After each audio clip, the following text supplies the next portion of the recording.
This video, we're going to go over how to put in a support ticket and review your support ticket. In the past, using email to go back and forth for support tickets was actually a fairly good system.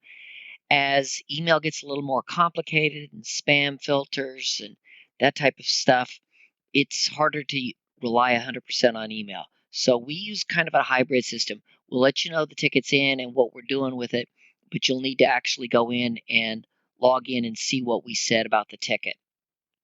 So in other words, 100% email support's not really effective. And one of our biggest reasons is that you reply to an email and we never get it. And there's a whole bunch of reasons your system could be preventing from getting to us. An email server somewhere, or even our spam system could block it. So for that reason, we use this hybrid system. We're going to go through that. We have two methods of getting support. The first one's called unregistered, and the second one's called registered. And we'll go through each of these in the following slides. The first thing we're going to review is the unregistered method. We're going to start by talking about how to make a support request. So the first thing you're going to do is go to the website. You're going to click on Support Help. And then the next thing you're going to do is click on Request Support. The support request page is going to open up and look like this. And the first thing I want to point out to you is we have a self-help page. You can click on that and that gives you lots of information. But if you still want to put in a support request, all you have to do is go here. Now, if you already have a support request, and you can click check your existing support request. If not, you're going to go ahead and start putting in the information. And right here, I want to point out to you, we need your full name that you've registered for the courses with if you've already registered. If not, please give us the name that you're probably going to register under. So don't use Mike Smith if your name for your courses is going to be Michael Smith. Please, like I said, if you have registered with FastCE, the best thing is for you to use the registered name. Now we're going to go ahead and scroll down the page and start filling in all of the information that is necessary. So again, use a good email address that we can get to you at, either your work email address, your home email address, whichever you want to use. If you're sending a support request because you've changed your email address and you're having problems, please put that in the description. So go ahead and put in the information as to the subject. We want a subject that's really clear. Like here it says, take the same course 2 times in the CE year. So Joe's basically saying he enjoyed the course so much that he wants to take it for a second time and get double the number of CE credits for the same year. So that's what Joe wants to do. So put in as detailed of information as you can, and that will help us get the ticket routed to the right person as quick as we can. Then the next thing is we need your phone number. We use your phone number for 2 things. One, to match your account, and then the other one is so if we actually have to reach out and call you. So please give us your primary phone number. We recommend that instead of giving us a work number at your hospital, that you actually give us like your cell phone number. And then the next thing is if you're not happy with the request you put in, you can hit reset request and it's going to blank it out. Or in this case, we're done with it, so we're going to click on submit.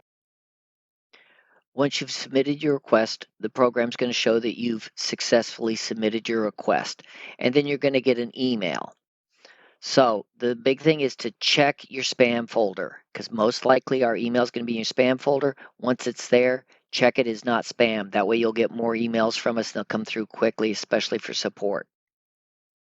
After you've submitted your request, we're going to send you a basic email and it's going to look like this.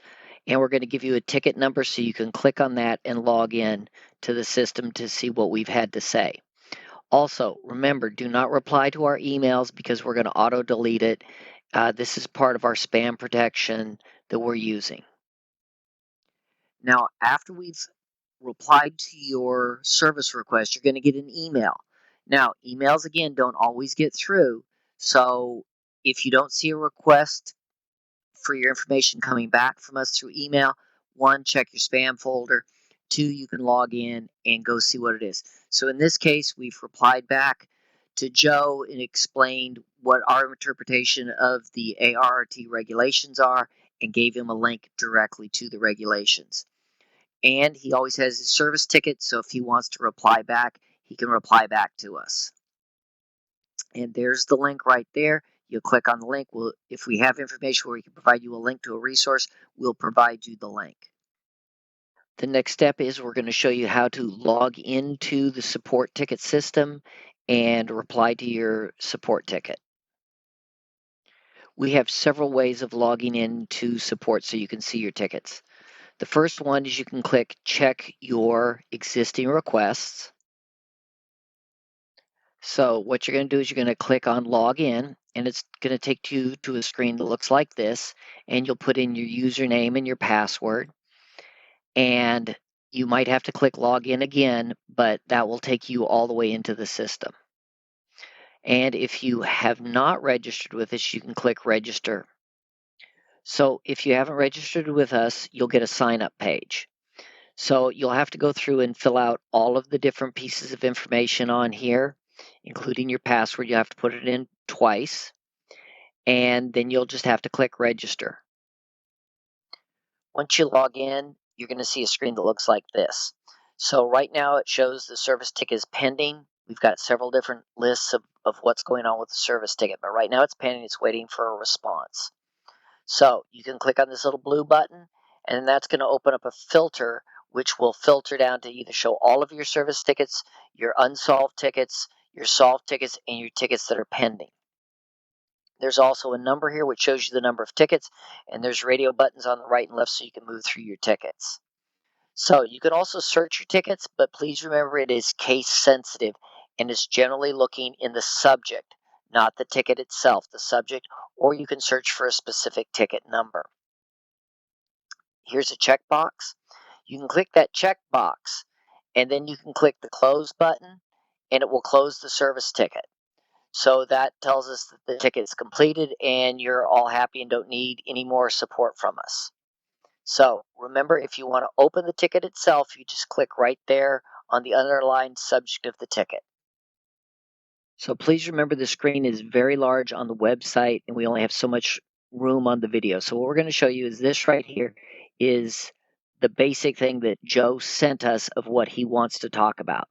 So here's our response, and then we're going to move on to the next part of the ticket where Joe can respond to us. So right here is the top part of where we responded back to Joe, and there's more information below. Then Joe's going to go ahead and put in his response to us, and then what he's going to do is put the check mark because he's happy he's got all the information he needs, and then he's going to go over and hit submit, and that will close the service ticket. Because Joe's closed the service ticket, it now shows solved. Now we're going to go ahead and show you another way to get in to see your service tickets and also place service tickets.